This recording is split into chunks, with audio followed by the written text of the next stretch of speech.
Well. The next step now is to get the carburetors back on, and as you can see, the back end or the frame of the bike is off. So this one normally goes here, so the whole back end is tilted downwards. That's needed, otherwise you cannot fit the carburetors in. So this is the air box. There's like the rubber flange that goes into the carburetors from this end, and then the carburetors go into the head down here.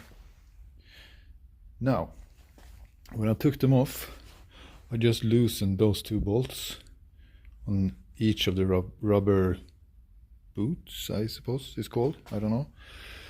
So I undid those two here, and the same on the other carburetor, because there's two of them. Even though it's a single cylinder, it's still a double Mikuni carburetor on this bike.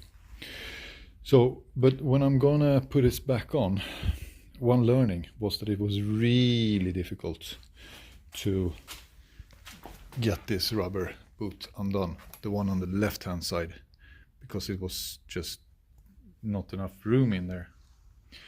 So what I learned was that when I started refitting this, I took the boot off from the carburetors and I fixed it onto the head first, on this side, on the left hand side. On the right hand side, the right hand carburetor, I fitted the boot on here first, because it's much more easy to gain access to these 2 points.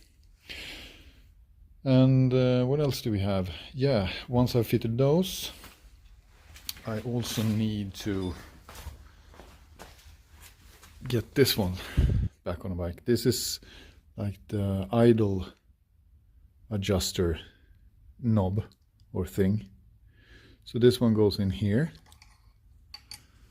Let me see, there's like a little nylon washer that goes on one side, and there's a nylon washer on the other side as well. And there's a locking ring, one of these really tiny ones. Oh, it's a bit broken, but I think it's gonna be alright. So this is what locks in place this inner nylon bushing. So that's what I'm going to start doing now.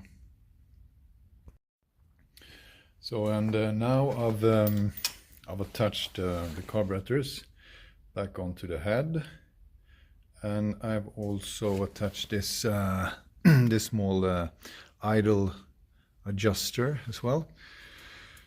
So next thing is I'm gonna put the back end of the bike, or the frame, or whatever it's called, or the subframe maybe, back to the main frame of the bike. And so pretty soon it's going to start looking like a motorcycle again, finally. Only thing I've done is I've cleaned out the carburetors a bit. I haven't disassembled them or anything, but I just cleaned them out with some brake clean, and I've also used some silicone spray on these rubber boots going into the airbox. So yeah, see you in a bit. When moving up the frame, raising it in the back end, it pivots down here. So all you need to do is kind of raise it up this way. Now, in the same kind of motion, you also need to fit these rubber boots onto the carburetors, which is kind of difficult if you haven't got like 3 or 6 hands or something. So what I've done is I kind of just only made this in just a few threads, just to keep everything in place. And then you need to carefully, with something not too sharp, kind of gently pry the rubber over all the way around all the way around on both of these. Once you've done that, I suggest you secure this, secure on the other side, and then you secure these to get everything fitted. So they're done up now, neat and tidy.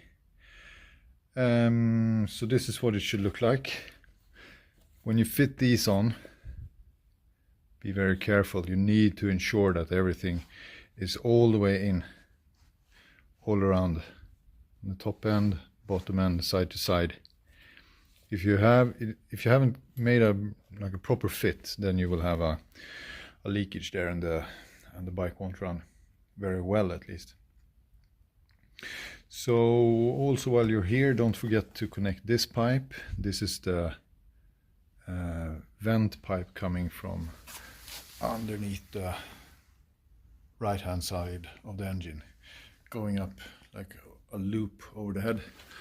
So you need to fasten this, and once that is done, I've torqued down the frame.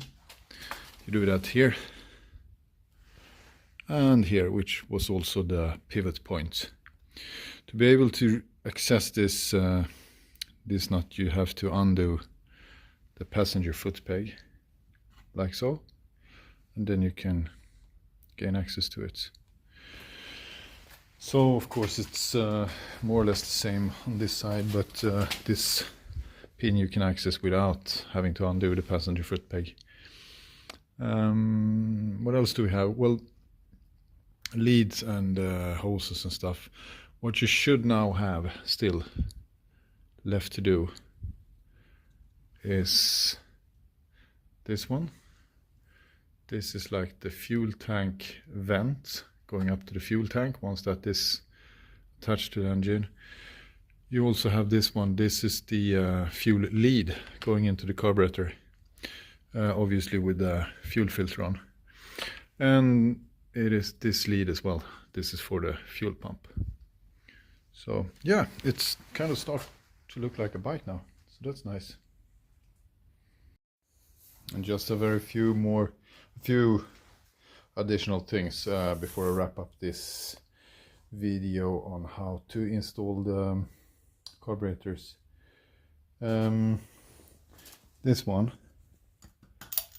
This whole thing is a holder for the seat, for the saddle and the tank. If you were to remove the carburetors, you need to get this out of the way. So I hadn't removed it completely, but I just kind of realigned it so it went this way. So yeah, this needs to come off if you intend to remove the carburetors, and of course you need to put it back again once you have the carburetors back on. Apart from that, all I've done is also to reattach the chain. I won't do that in a video. I'm sure there are plenty of videos on YouTube for that. One thing to show with the Aprilia though is you adjust the chain using this small pin,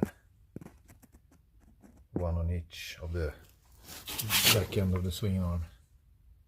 So it's kind of neat. And then just pull the pin, the back wheel, what goes through the back wheel hub, to the appropriate torque settings, if you believe in that, or if you just do it by feel as I did. Right, so that's about it for the carburetors. See you next time. Well, last but not least, this is a call to action for you. Making these videos is, well, I suppose fun, but it takes a heck of a long time to film everything step by step. I would still be happy to do it if somebody finds the videos useful, but it's not as though I ever expected to be able to, quit my day job and be a YouTuber or anything like that. But yeah, if you find them helpful, please drop me a note in the comment section. Yeah, because as I said, it takes a lot of time. I'll be happy to help, but if nobody's watching, I really got better things to do. And if you're a lazy SOB, you know you can always give me a thumbs up, so at least I know somebody is watching. And of course, constructive criticism is always welcome. If you find me babbling on too much, or if you find me taking too long, or whatever, just let me know. And the same, if there is something I haven't covered which you would like me to go through, also let me know in the comment section. Right, so you know what to do. Cheers, bye.